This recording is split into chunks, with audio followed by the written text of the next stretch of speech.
övladım hamilə olub, narkotik eləmişəm. O mənim övladım əlimdən alıb. İlk dəfə salonda olub, mənim Pati ilə tanışdığım. Orada elə bir ki, salona getmişdim. Orada bir qız var idi, o da salona gəlmişdi. Orada elə bir münasibətimiz yarandı. Mən evdə paltar falan satırdım. Ondan sonra dedi ki, mən ona mənim əynimdə paltar görmüşdü, o bəyənmişdi. Elə bizim münasibətimiz yaranmışdı. İlk dəfə Patini o mənə vermişdi ki, gözəl bir şeydir. İnsan aktiv edir, insan şux olur, hər şey yaxşı olur da. İlk dəfə Patiyə ilə başlamışam. Yəni insan aktiv olur da, amma heç də elə deyildi də. Uşaqlarımla bir rahat gün keçirdə bildim. Nə ona analıq edə bilirdim, nə ailəmə bir xeyirli övlad ola bilirdim. Özüm elə maddi də olmasa mənəvi anlamda çox ziyanlar vurmuşam da, çox travmalar vermişəm də. Mənim oğlum biraz xəstədir, başında problem var da.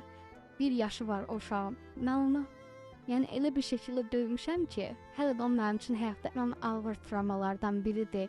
Övladımın itkisinin səbəbi olub da, mənim övladım oldu. Birinci övladım 1 həftə qaldı həyatda, öldü. Yəni narkotik çünki eləyirdim də, üzr istəyirəm. Övladım hamilə olub, narkotik eləmişəm.